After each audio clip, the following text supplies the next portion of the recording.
Strategi dan teknik pembelajaran diagnostik. Dunia pendidikan mengartikan diagnosis kesulitan belajar sebagai segala usaha yang dilakukan untuk memahami dan menetapkan jenis dan sifat kesulitan belajar. Juga mempelajari faktor-faktor yang menyebabkan kesulitan belajar serta cara menetapkan dan kemungkinan mengatasinya, baik secara kuratif atau penyembuhan maupun secara preventif atau pencegahan, berdasarkan data dan informasi yang seobjektif mungkin.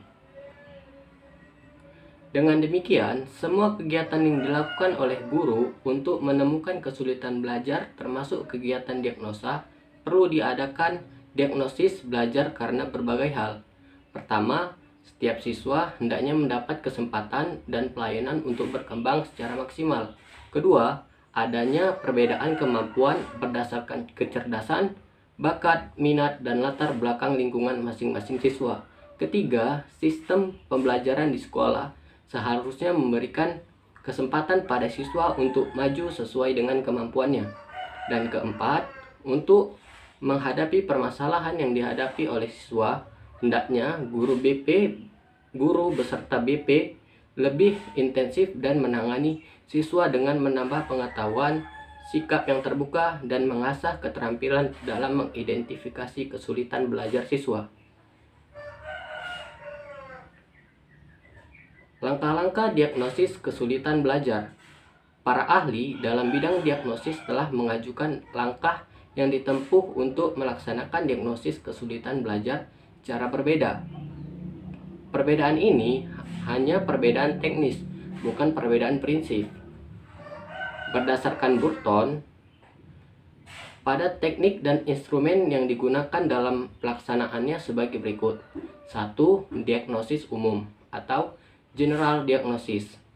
Menggunakan tes baku seperti yang dipergunakan untuk evaluasi dan pengukuran psikologik dan hasil belajar. Sasarannya ialah untuk menemukan siapakah siswa yang diduga mengalami kelemahan tertentu.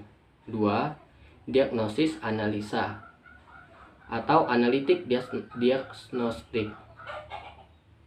Menggunakan tes diagnostik, sasaran ialah untuk mengetahui di mana letak kelemahannya.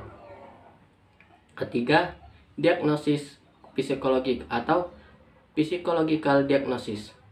Pada tahap ini, teknik, pendekatan, dan instrumen yang digunakan antara lain: A. Observasi terkontrol, B. Analisa karya tulis, C. Analisa proses dan respon lisan, D. Analisa berbagai catatan objektif, E. Wawancara, F. Pendekatan laboratoris dan klinis, G. Studi kasus. Sasarannya ialah untuk memahami karakteristik dan faktor-faktor yang menyebabkan terjadinya kesulitan. B. Prosedur dan teknik diagnosis kesulitan belajar. Sebelum melaksanakan pengajaran remedial, guru terlebih dahulu perlu menegakkan diagnosis kesulitan belajar, yaitu menentukan jenis dan penyebab kesulitan serta alternatif strategi pengajaran remedial yang efektif dan efisien. Diagnosis kesulitan belajar merupakan suatu prosedur dalam memecahkan kesulitan belajar. Sebagai prosedur, maka diagnosis kesulitan belajar terdiri dari langkah-langkah yang tersusun secara sistematis. Agar pelaksanaan diagnosis kesulitan belajar dan menghasilkan sesuai dengan keinginan, maka taat pada prosedur itu merupakan suatu keharusan. Beberapa langkah pokok atau prosedur dan teknik pelaksanaan diagnosis kesulitan belajar adalah sebagai berikut. Yang pertama, identifikasi siswa yang mengalami kesulitan belajar. Beberapa langkah yang dapat ditempuh dalam mengidentifikasi siswa yang mengalami kesulitan sebagai berikut. Pertama, menandai siswa dalam satu kelas atau suatu kelompok yang diperkirakan mengalami kesulitan dalam belajar, baik yang sifatnya umum maupun sifatnya lebih khusus dalam bidang studi tertentu. Yang kedua, teknik yang dapat ditempuh bermacam-macam, antara lain dengan 1. Meneliti nilai ujian, kedua, menganalisis hasil ujian dan melihat tipe kesalahan yang dibuat.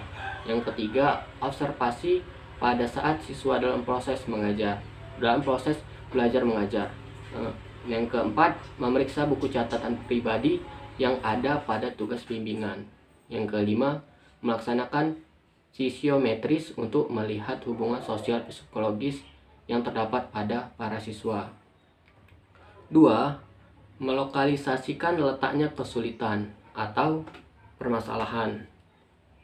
Setelah kita menemukan kelas atau individu siswa yang diduga mengalami kesulitan belajar, maka persoalan selanjutnya yang perlu kita telaah ialah 1. Dalam mata pelajaran atau bidang studi, manakah siswa itu terjadi? Kedua, pada kawasan tujuan belajar atau aspek perilaku, yang manakah ada kesulitan itu terjadi. Yang ketiga, pada bagian atau ruang lingkup bahan, yang manakah kesulitan itu terjadi. Dan keempat, dalam segi kesulitan belajar, manakah kesulitan itu terjadi. Untuk itu dilakukan analisis letak kesulitan belajar dengan cara sebagai berikut. A. Mendekati kesulitan belajar pada bidang studi tertentu. Dapat dilakukan dengan cara membandingkan angka nilai presentasi individu untuk semua bidang studi. Untuk membuat jelas hal ini, sebaiknya dibuat grafik yang berisi semua mata pelajaran atau bidang studi lengkap dengan nilainya. B. Mendeteksi pada kawasan tujuan belajar dan bagian ruang lingkup bahan pelajaran di manakah kesulitan terjadi. Dapat dilakukan dengan menganalisis jawaban siswa terhadap soal-soal setiap mata pelajaran. Dari jawaban itu dapat diketahui pada bagian mana siswa mendapat kesulitan. Yang C.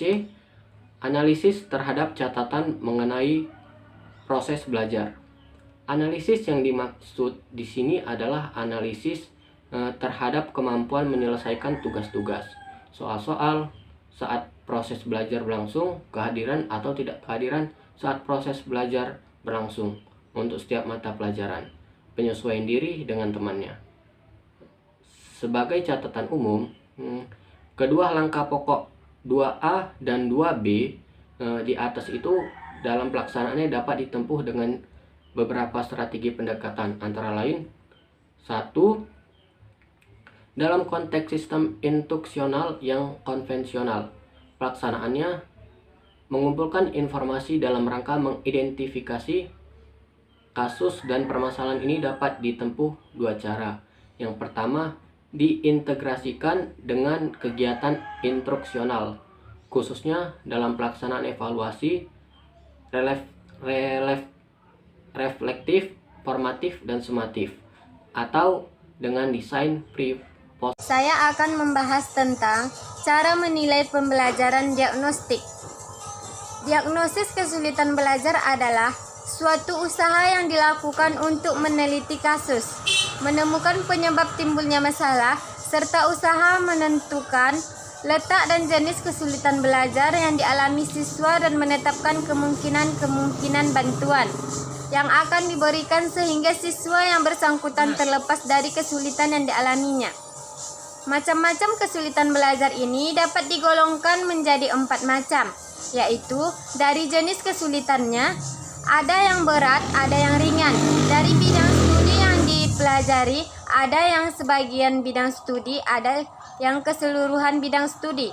Dari sifat kesulitannya, ada yang sifatnya permanen, ada yang sementara. Dari segi faktor kesulitannya,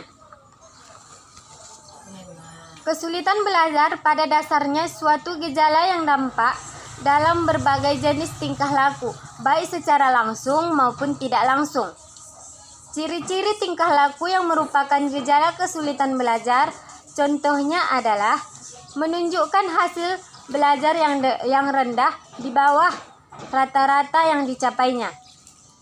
Tujuan diagnosis. Kata kunci dari diagnosis adalah menentukan penyebab timbulnya masalah serta usaha mencari solusinya. Saya akan melanjutkan penjelasan dari Mardiah. B. Tugas pokok guru pembimbing. Sebagai pejabat fungsional, guru pembimbing atau konselor dituntut menurut SK Menpen nomor 84 tahun 1993 ada 5, yaitu menyusun program bimbingan. Tugas pokok pertama guru pembimbing adalah membuat persiapan atau rencana membuat pelayanan. 2. Melaksanakan program bimbingan.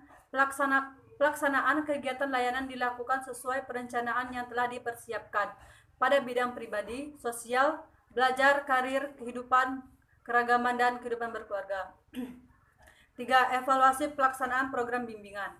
Evaluasi pelaksanaan BK merupakan kegiatan menilai keberhasilan layanan dalam bidang bimbingan pribadi, sosial, belajar, dan lain-lain. A. Evaluasi penilaian hasil layanan BK dilakukan melalui 3 tahap. 1. Penilaian segera. 2. Penilaian jangka pendek. 3. Penilaian jangka panjang. B. Pelaksanaan penilaian. Analisis hasil pelaksanaan bimbingan difokuskan pada 2 hal, yaitu 1. Status perolahan siswa dan pengolahan guru pembimbing. 2. Analisis diagnosis dan prognosis. 5. Tindak lanjut dalam program bimbingan terhadap peserta didik dalam bertanggung jawab.